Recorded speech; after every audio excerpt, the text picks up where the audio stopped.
Welcome back to another episode of Youier, the podcast especially for you, members of the Itchy Soul Playground. And of course, as ever, quick housekeeping, if you're watching this or listening to this and you are not a member of the playground, go to itchysoul.co to find out more and join us. We're doing community, it's fab. I'd be excited for you to come and play. Anyway, with that said, as most of you already know, the way that I share the Holy Spirit love notes, I sit down with God and I say, right, what are you saying today? And I write and I share it with you. So this morning I did that and I said, okay, so are we going to do a podcast episode today? And if so, what's it about? And I just waited.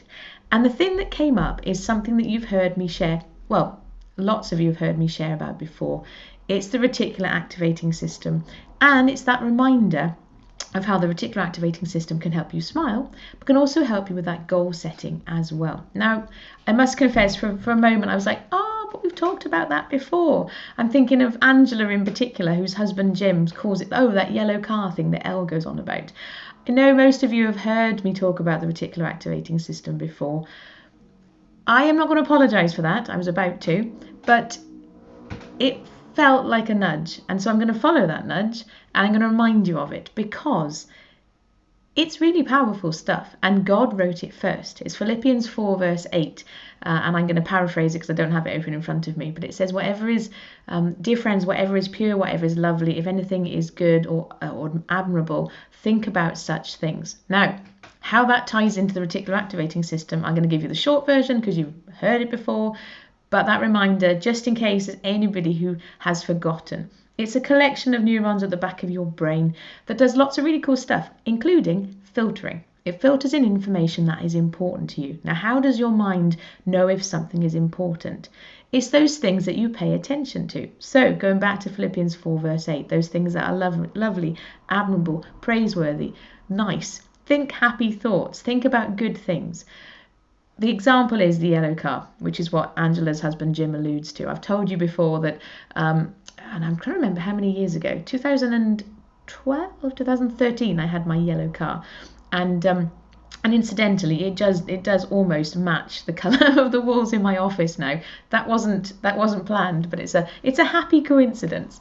However, prior to buying my yellow car, I didn't used to see yellow cars at all. And now suddenly they're everywhere. I mean, not literally everywhere, but we do see yellow cars an awful lot more. Now, yes, part of that could be because the technology around paint has changed, because there are lots more different coloured cars, orange cars and pink cars and bright green cars, for example.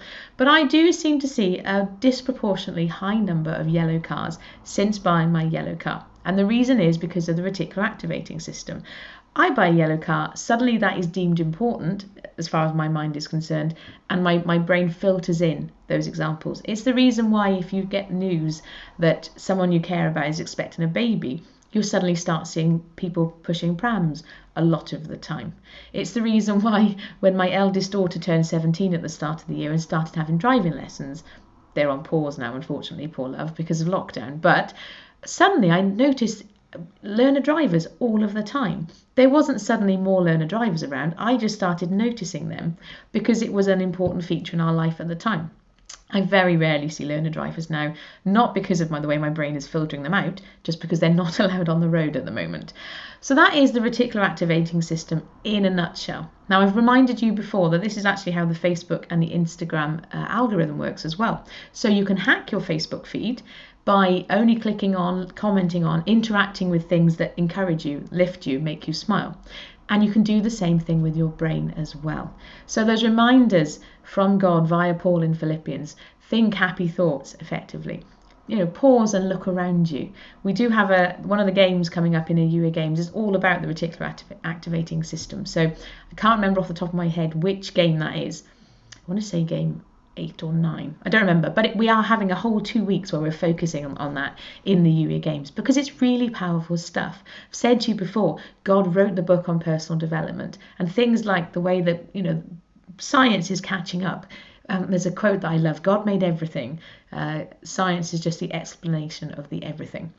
Dr. Catherine Leaf, she's a Christian neuroscientist, said that, and I thought that's so true. And the more that we learn about the way that the mind works, the more it does seem like actually we're catching up with what God instigated and put in place in the first place. So there's that reminder for you. Is I want to encourage you, if you're not already, take some time to start paying attention, looking around. Set a timer if you need to. If you know that, I mean, let's be honest, this time right now is different to normal. And I know that some of you are, on your own a lot of the time. Or even if there's, you're in a household, you're not seeing extra people. And that can be challenging, even for the introverts. Now, for us extroverts, I would say it's extra challenging, but even introverts, and it's a sliding scale. It's not like people are either one thing or the other. But things are different right now.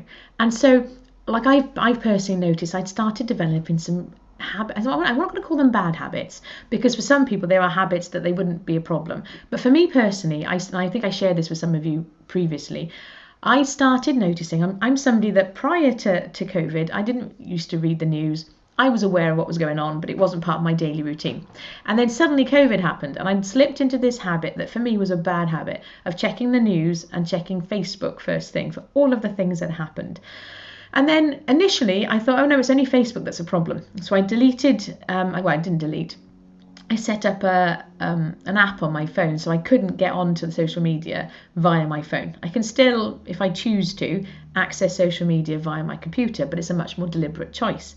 But then I noticed it was BBC News and The Guardian in particular, I was getting a little bit about it. And so I cut those off as well. In the app on my phone, I set it so that it would block all of the news sites. And again, I still do access that stuff from my computer. It's a deliberate choice. So I want to encourage you to start paying attention to those things that are either lighting you up already, and how can you bring more of those things into your day. Start paying attention even more deliberately and let your mind filter those things in. And at the same time, those habits that aren't necessarily lifting you up and serving you and helping you to be more upbeat and positive and the person that God created you to be. Now, I'm not saying that, everybody is different. I'm not asking you to become a clone of somebody else. I want you to be you. And at the same time, I don't believe that anybody is fixed. So if you're going to say, oh no, but I'm naturally quite negative, fine, you can tweak that. You were born and created to thrive. And so I would encourage you to start playing with it. And if you need help, when stuff feels difficult, of course you've got the playground as that resource. Come and share what's coming up for you. See it, try stuff out and then go, well, I tried this and that was challenging, and I tried that and that worked really well. Share all of those things. It's a safe space where you can do that. But there's been lots of research. Carol Dweck, I think her name is, around the idea of fixed mindset versus growth mindset.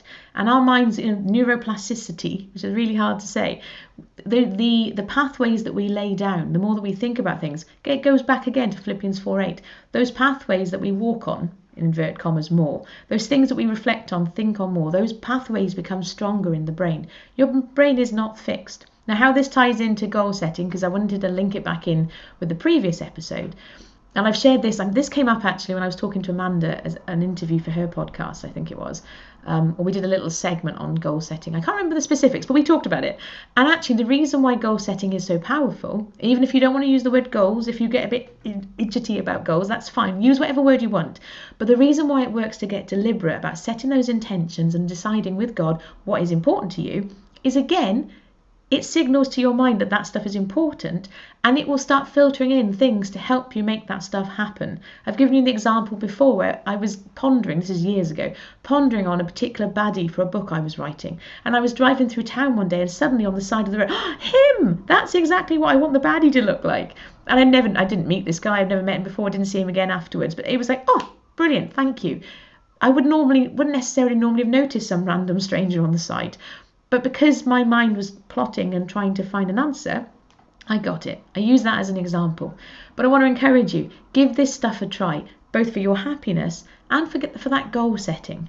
Because what we're going through right now is going to come to an end. It's a time of pause and preparation, and it's time to get ready for what's next. But as ever, try it out and then come and share what comes up for you in the playground. But I shall see you in there very, very soon. Take care. Bye-bye.